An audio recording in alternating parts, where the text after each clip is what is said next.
Dans cet épisode, je t'explique pourquoi recevoir peut être difficile, même quand tu en as envie, et comment ton système nerveux peut associer cela à une forme d'exposition ou d'inconfort.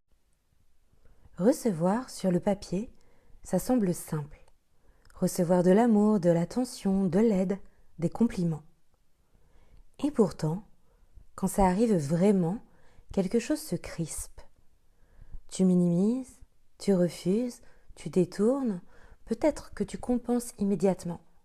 Tu dis peut-être « c'est rien », tu rends le compliment, tu veux redonner aussitôt. Comme si recevoir n'était pas naturel, comme si ça ne rentrait pas complètement à l'intérieur de ton corps. Et souvent, ça crée de l'incompréhension.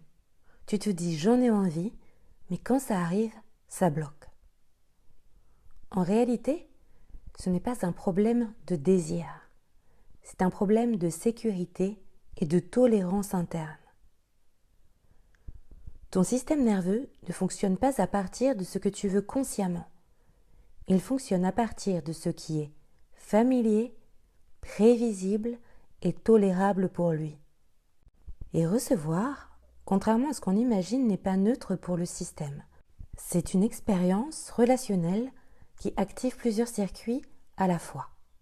Émotionnels, corporels et parfois même des mémoires anciennes. Si, dans ton histoire, recevoir n'a pas été simple, ton système peut l'avoir associé à quelque chose d'inconfortable, voire d'insécurisant. Par exemple, si tu as appris à te débrouiller seul, si tes besoins n'étaient pas vraiment entendus, ou si recevoir impliquait une dette implicite, une attente, une pression, ton système a enregistré une équation simple: recevoir égale pas totalement safe pour moi. D'un point de vue psychologique, on parle ici de modèles internes relationnels. Si le lien a été conditionnel, imprévisible ou intrusif, le cerveau va anticiper que recevoir engage quelque chose derrière. Donc aujourd'hui, même si une partie de toi a envie de recevoir, une autre partie peut résister. Et cette résistance, évidemment, elle n'est pas consciente. Elle passe par des micro-réactions automatiques. Recevoir implique plusieurs choses, souvent invisibles. D'abord, se rendre visible. Quand tu reçois, tu es vu, reconnu, exposé. Et pour certains systèmes, être vu, ce n'est pas totalement sécurisant. Ça peut activer la peur du jugement, la peur de ne pas être à la hauteur, ou même la peur d'être ensuite déçu si cette attention venait à disparaître. D'un point de vue neurobiologique, être vu active des circuits sociaux très sensibles, notamment liés au système limbique. Et si ces expériences ont été instables dans le passé, ça peut créer une vigilance. Ensuite, recevoir implique de lâcher le contrôle. Tu acceptes que quelque chose vienne de l'extérieur sans le maîtriser. Et si ton système est habitué à anticiper, à gérer, à contrôler pour se sentir en sécurité, crois-moi que ce lâcher-prise peut être perçu comme une perte de repère. Le cerveau qui fonctionne comme un système de protection aime savoir à quoi s'attendre. Donc, recevoir, par nature, introduit de l'imprévu. Il y a aussi une dimension plus profonde. Accepter d'avoir des besoins. Recevoir, ça implique de reconnaître « je ne fais pas tout seul, j'ai besoin et je ne suis pas autosuffisant en permanence ». Et pour certaines personnes, ça touche à des croyances très ancrées.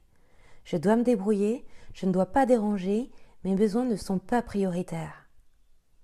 Et ces croyances, elles ne sont pas juste mentales, elles sont inscrites dans le corps, dans la manière dont le système s'est organisé dans le passé. Enfin, recevoir te fait sortir du connu.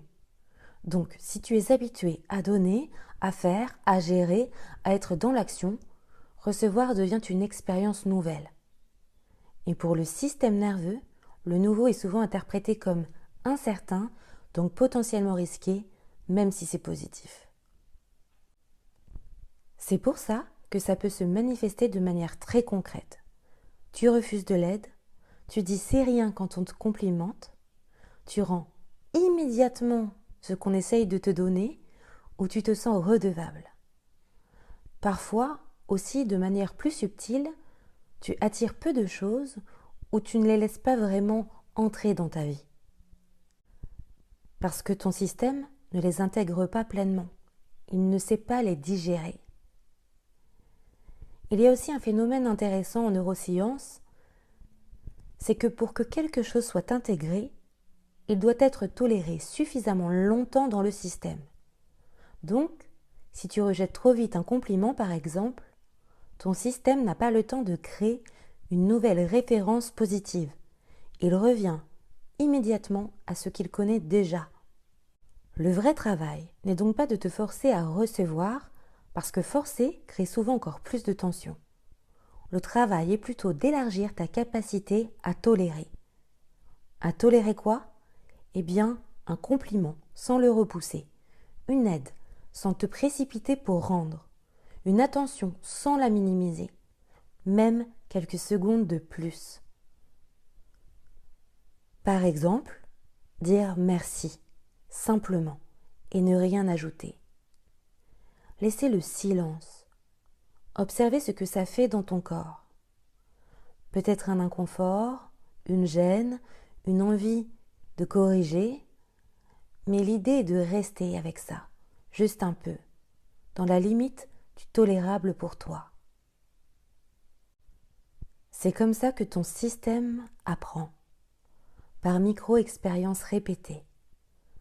Petit à petit, quelque chose se met à jour. Ton système comprend. Je peux recevoir sans danger. Je peux être vu et rester en sécurité. Je peux avoir des besoins sans perdre le lien. Et à ce moment-là, recevoir devient plus naturel. Pas parfait, pas toujours fluide, mais plus accessible. Une nuance importante aussi, c'est qu'avoir du mal à recevoir ne veut pas dire que tu n'es pas ouvert ou ouverte ou capable d'aimer.